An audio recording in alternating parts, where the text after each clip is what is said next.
국내 정치 상황을 좀 살펴봤습니다. 그래서 지금 평양 공동선언 1년 됐는데 쉽게 말하면 휴지 조각이 됐습니다. 평양 공동선언이 발표됐을 때 한반도에 전쟁이 종식되고 그리고 북한 한반도의 완전한 비핵화, 평화 구축에 많은 국민들이 환호하고 여기에 박수를 보냈지만 1년이 지난 지금 바로 휴전에다가 금방 김철식 차관님이 남북관계를 평가했고 또 안보 상황을 신현식 장관이 말씀하셨는데 같은 그런 내용들입니다. 그래서 사실상 제가 평양 공동선언이 발표되고 바로 이틀 후에 제 구 간담회실에서 신해철 의원님하고 저희가 자유민주 같이 평양 공동선언을 평가했을 때 제가 주제 발표를 통해서 절대로 평양 공동선언 이행이 안 될 것이다라고 이미 1년 전에 저희 국회에서 이미 결론을 내리는 사안인데 1년이 지난 지금을 보니까 저희들의 판단이 맞았습니다. 그래서 간략하게 평양 공동선언 6개안이 어떻게 이행되고 있는가 간략히 말씀드리고 두 번째는 이 평양 공동선언이 우리 국내에 어떻게 정치 사회적으로 폐해를 입혔는가 하는 사안을 좀 말씀드리겠습니다. 지금 평양 공동선언은 이 앞에 나와있지만 40페이지 보시면 나와있어요. 제 1항이 뭐냐면 이제 군사적 대치관계를 적대한 종식인데 여기 나와있는 내용이 하나도 이해되는 게 없습니다. 그래서 북한은 한반도에서 평화를 구축한다 하는데 계속 신형 미사일 발사를 하고 방사선을 때리고 이러고 있는 상황입니다. 그 다음에 정말 여러분이 아셔야 할 건 뭐냐면 공개가 안 됐는데 간첩을 잡았어요. 문재인 정부에서 총 간첩을 잡은 겁니다. 올 6월달입니다. 간첩을 국가정보원하고 우리 경찰청이 공동으로 잡았는데 그 사실을 쉬쉬쉬하고 보완해 주셨습니다. 그런데 한 언론사가 이걸 알아가지고 단독 보도를 했어요. 7월달에. 자, 그러자 그동안에 간첩을 잡은 고생하신 우리 대공수사 요원들을 격려해주고 보통 같으면 또 포상금을 내려보내고 또 우리 경찰 같은 특전시켜주는데 간첩을 잡은 게 역적이 된 상황입니다. 그래가지고 어떤 놈이 이 간첩 잡은 사실을 언론에 유출해가지고 그 간첩을 잡은 수사진들을 전화 내역을 조회하고 감시에 들어가가지고 징계를 하고 있어요. 아니 간첩을 잡은 박순추 간첩이 뭡니까? 대한민국의 자유민주를 위태롭게 하는 이 적대세를 검거했으면 박수를 치고 정당한 기념 활동을 갖다 평가해줘야지. 그게 언론에 유출되고 해가지고 누가 이걸 유출시켰냐 해서 실제 그 수사진을 유출도 안 시켰어요. 엉뚱한 데 유출했는데 그 수사진을 대상으로 말이죠. 세대적인 감찰 활동을 벌이고 이게 뭐 대한민국의 문재인 정부의 현실입니다. 왜 그러느냐? 왜 간첩을 잡고 쉬쉬하느냐? 북한 김정은한테 잘 보이려고 눈치니까 간첩 권고 자체를 발표합니다. 자, 간첩 침투는 뭐냐? 평양 공동선언 판문점선에 남아있는 남북은 쌍방간의 적대적 행위를 중단한다고 했어요. 이걸 위반한 겁니다. 이걸 위반하고 간첩을 침투시킨 건데 제대로 된 정부는 북한 김정은한테 니네의 간첩을 침투시킨 것은 바로 평양 공동선언 판문점선을 위배한 행위다라고 항의하고 경고를 해야 되는데 또 재발방지를 요청해야 되는데 꼴먹은 덩어리예요. 이게 바로 문재인 정부의 안보관을 보여주는 대표적인 사례입니다. 두 번째, 교류협력 단계요. 이것도 이행이 안 됐는데 저는 이 두 번째 항이 이행이 안 되면 천만 다행입니다. 판문점선언과 평양 공동선언인데 이걸 이행을 하면 최소 14호전에서 40조 원의 우리 국민 현자가 들어갑니다. 이거 제대로 이행이 안 된 게 정말 저는 다행이라고 생각합니다. 그 다음에 네 번째, 남북화의 단합분위 보조, 이거 마찬가지입니다. 이 평양 내륙간 서울공도 안 하기 잘했고요. 이거 지금 3.1절 100주년을 같이 한다고 하는데 아까 김철식 차관님 말씀하셨지만 북한은 3.1절을 부정합니다. 왜 3.1운동이 실패했느냐? 혁명적 수령이 지도하는 지도하에 이행을 해야 되는데 이 불자 민족주의자들이 있기 때문에 실패했다. 어떠한 운동이나 투쟁은 혁명적 수령이 연구해야 된다 하면서 김일성이 연구하는 것만이 성공했다고 하면서 3.1운동 자체를 민족 부주자의 운동으로 부정하는 북한이 우리 대한민국하고 100주년 공동 행사를 하겠습니까? 문재인 정부가 북한에 대해서 유지하는 거예요. 3년 동안 어떻게 보는가에 대한 기본적인 관점도 없이 이런 거 제안했다가 망국나가는 거 아닙니까? 그 다음 다섯 번째가 중요한 비핵화죠. 비핵화 갈등 안 되지 않습니까? 절대로 비핵화 안 됩니다. 여덟 번째는 김정은의 서울 답방인데 이것도 이해 만장이 아주 잘했죠. 와봤자 김정은을 서울로 불러내려고 유인마지 어떤 백두 청소리 같은 친국 종국설이 나와가지고 강화문 한복판에서 김정은을 찬양한 행위가 있음에도 불구하고 현행법인 국가보안법 있는데도 불구하고 형사처벌도 않고 그냥 국민하고 방치하는 문재인 정부입니다 이게. 그래서 평양 공동선에서 합의한 6개안이 하나도 이행이 안 됐습니다. 쉽게 말하면 휴지 조각이 됐다. 이 당연한 겁니다. 그동안 우리 대한민국 정부는 6.25 남침전 이후에 1970년부터 우리 북한하고 655회의 회담을 했어요. 그래가지고 240여 건에 합의를 했는데 한 번도 이 합의상을 이해한 적이 없어요. 북한이 다 파탄시키면서 또 파탄 책임은 우리 대한민국 정부에게 넘겨버렸습니다. 이게 북한인데 이런 북한하고 판문점선에 평양공동선을 했다고 합의에 기대를 보는 것은 참 미련한 짓이라고 볼 수 있죠. 당연한 결과입니다. 자, 그러면 이제 중요한 건 이겁니다. 합의 이행이 되든 안 되든 중요한 건 우리 내부적으로 어떠한 피해를 양산시켰느냐 하는 그 첫 번째가 45표 나와 있습니다. 김정은과 북한 체제에 대한 글대로 환상을 분명히 해줬습니다. 그래서 결국은 반문명적인 포괄통치된 김정을 평화의 사도로 등극시켜줘. 그래서 누가 문재인 판문점 선언할 때 회담 결과를 24시간 생방하는데 김정은이 연출하는 그 말에 우리 국민들이 다 녹아나가지고 KBS 여론조사 결과 전체 국민의 70% 이상이 김정은을 긍정적으로 생각한다는 결과가 나왔어요. 이 포괄통치된 김정은이 하루아침에 평화의 사도로 떠오른 겁니다. 교사에. 이런 잘못된 김정은. 그 다음에 북한은 수용절대주의 포괄체제입니다. 수용절대주의 포괄체제인 이 북한에 대해서 환상을 갖고 있는데 평양 공동선언을 하고 평양에 방문한 문재인 대통령이 5일 경기장에 가서 그 집체들을 관람하고 연설합니다. 아까 언급했었지만 스스로를 남쪽 대통령이라고 칭했어요. 이건 대한민국 헌법적 가치를 완전히 부정하는 겁니다. 북한은 헌법상 대한민국의 영토고 대한민국을 대표하는 대통령이 북한에 가서 남쪽 대통령이라고 말을 했어요. 이 스스로 그 자신의 헌법적 가치를 부정하는 겁니다. 거기다 나가가지고 북한의 사회주의 활동을 갖다 각종 테러하고 반무명의 활동하는 북한이 뭐라고 했나? 제가 언급했지만 어려운 시절에도 민족의 자존심을 지키며 끝끝내 스스로 일어서는 불굴의 용기를 봤다. 아니 김정은이가 자연주의 체제를 위해서 폭구상에 살았습니까? 전환반대의 적합통일을 위해서 한 이 북한의 행위를 어려운 시절에도 민족의 자존심을 지키면서 끝끝내 스스로 일어나고 하는 불굴의 용기를 봤다고 이하 찬양하고 있어요. 이거 하나만 가지고도 과거 국가보안법 잡아주면 바로 이것은 현행법으로 불속시할 사안입니다. 그러나 지금 상황은 이렇게 안 되고 있죠.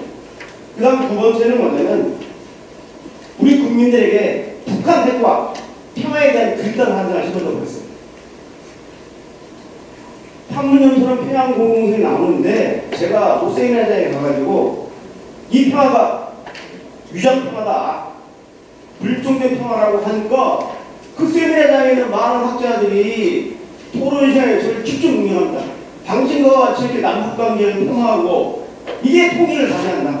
둘째 저는 이 판문점선언과 평양공동선언에 대한 문제를 제기했다가 반평화분자, 반통일, 수국골통으로 전략을 보였습니다. 그 당시에는 평화에 대해서 문제를 제기하면 남북평화에 대해서 문제를 제기하면 완전히 매도된 광풍의 시대였습니다.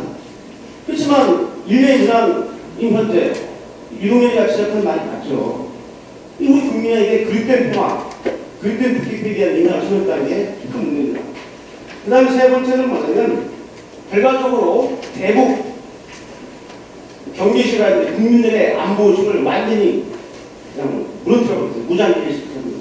아까 우리 신일상 군도 말씀하셨지만 완전 무장해제를 시킨 이 원인도 바로 거기에 있습니다.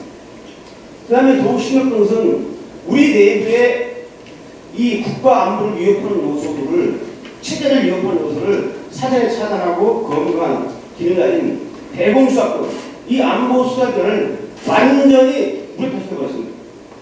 문재인 정부가 들어서가지고 국정을 개혁한다고 하면서 국정 개혁의 본질은 뭐냐면 아시겠지만 국정원이 정보활동을 통해서 정치화되는 것을 막는 게 핵심입니다.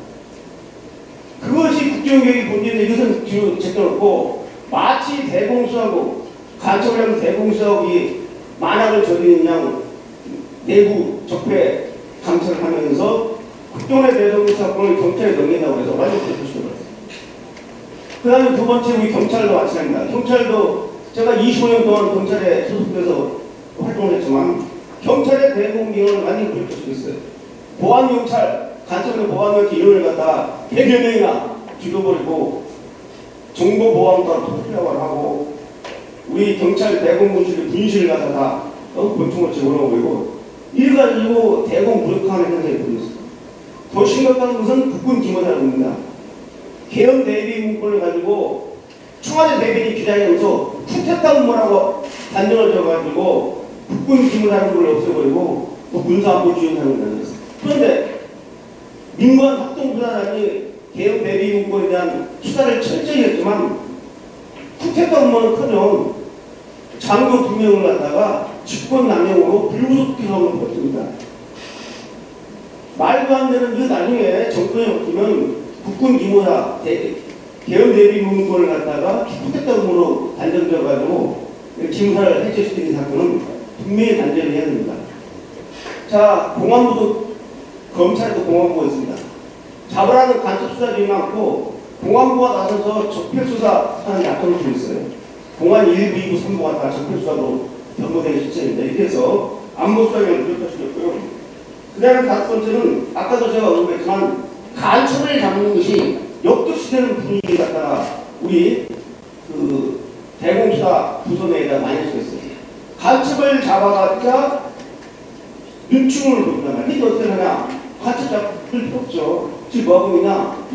간첩 잡아야 할 보안경찰들이 마약사법, 전략물자, 국제범죄 이런 거 좀 하고 있습니다. 내가 북한의 정찰총국장, 간첩 공작을 책임 쪽에 정찰총국장 전현장 이번 기회에 북한 정찰총국 소속의 모든 간첩을 다 우리 납득할 겁니다. 왜? 간첩을 납득하시고 잡은 사람들이 없어요. 이런 얘기는 역설적으로 들리지만 내가 북한의 정찰총국장은 지금의 결정의 시기입니다. 북한의 모든 배남 간첩 공작원들 다 납득하시게 해도 잡을 사람이 없다니까요. 이런 입장입니다. 그 다음에 심각한 문제니까 여섯 번째 군의 대적관이 많이 벌어졌습니다. 군이 뭡니까? 잠재적인 적에 대항해서 전쟁을 대비해서 훈련하고 전쟁을 방지하는 억제력인데 군 정훈교대에서 북한을 주종을 하는 부분을 빼버렸어요. 또 군 정훈교대에서 종북 세력에 대한 말을 쓰지 말라. 이 종북 세력이라는 말을 쓰면 안 된다. 도대체 누굴 위한 그리고 북한의 인권 문제라든지 이런 통일교육원의 교육들도 같은 북한의 인권이라든지 북한이 그동안 대남도가라는 사례를 갖다가 통일교육교육이라든지 군정교육에서 다 뺐어요. 그리고 이것은 뭐냐면 김정은한테 잘 보려고 하는 겁니다.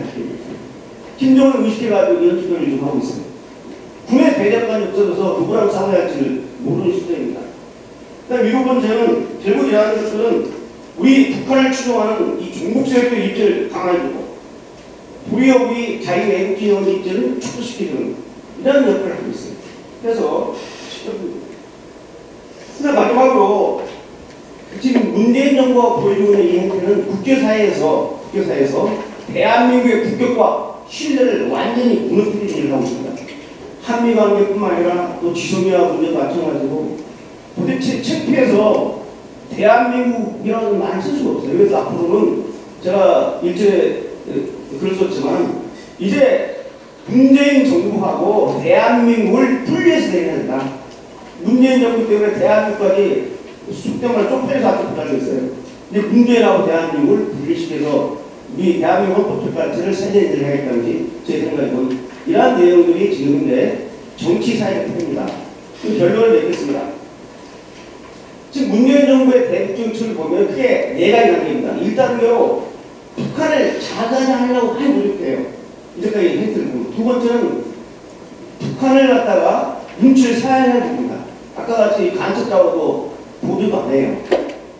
북한이 말이죠. 남북관계 평등 위반에도 항의하고 저도 못합니다. 세 번째는 뭐냐면 이제 북한 비율을 맞춘다. 비율을 맞춘 정부를 펼치다가 이제 지금은 어떤 반열을 하고 있냐. 북한 김정은을 받들어 보시는 이런 정책을 하고 있어요. 아무리 김정은이가 문재인 정부를 비방하고 악성을 비방하고 우리 입지를 어렵게 해도 말 한마디를 못합니다. 도대체 무슨 죄를 졌는지 김정은한테 경고 한마디 어떤 항의 한마디 못하고 제발라우니 이런 것도 못하고 이런 꿀먹거리가 됐어요. 그런데 이러한 문재인 정부는 일본에 대해서 미국에 대해서 그냥 막 하고 싶은 말 다 뽑았습니다. 이게 바로 북한의 대남 공작의 핵심 내용인 소위 내용 중 하나인 소위 김일성의 각근전술. 이 대한민국은 일본이라는 각근하고 미국이라는 각근이 있는데 둘 중 하나만 달라도 바람이 분다고 한다. 이 각근전술을 충실히 이행하면서 지금 반미 반일로 대한민국을 돌아오는 게 현실입니다. 그래서 앞으로 평양 공동선언은 시점이 됐지만 정말 진정으로 남북관계가 변한다고 믿으려면 제가 말씀드린 5가지 이행되면 믿어도 되는데 절대로 이런 일은 일어나지 않을 겁니다. 첫 번째가 뭐냐면 노동당 규약에 나와 있는 대한민국을 적화한다는 이 적화 통일 조약을 그 부분을 삭제를 하지 않는 한 김정은이가 아무리 무슨 잭스처럼 무슨 다 하든 전수적 위에있다. 두 번째는 128만 명의 북한의 그 군대를 반 이하받죠. 서로 전쟁하고 평화한다는데 무슨 놈은 128만의 군대가 필요하죠. 그 돈 아끼면 북한 10년간 해결되는데 그거 하지 않고 계속 군대를 중간하고 있잖아요. 세 번째는 북한이 가지고 있는 대량 살상 무기, 핵무기뿐만 아니라 화학무기 다 이거 해체시켰습니다. 네 번째는 북한의 대남 간첩 공작의 핵심 부대인 정찰 초국 등을 많이 해체시켰습니다. 남북이 평화적으로 잘하는데 왜 간첩이 필요하죠? 정찰 초국 부대 같은 거 없어야 돼요. 마지막으로 정말 남북이 진심으로 파행을 하려면 과거 일으킨 가해자가 피해자한테 진심으로 사과를 합니다. 예를 들면 6.25 남친대라든지 아우산 폭파라든지 가깝게는 천안함 폭침이라든지 연평도 폭동 같은 이러한 일들에 대해서 진심으로 잘못했다고 사과해야 합니다. 이래야지 남북 간에 화해가 있는 거예요. 근데 이 5가지 전제 조건을 북한 김씨 집단이 절대로 하나도 이해하지 않을 겁니다.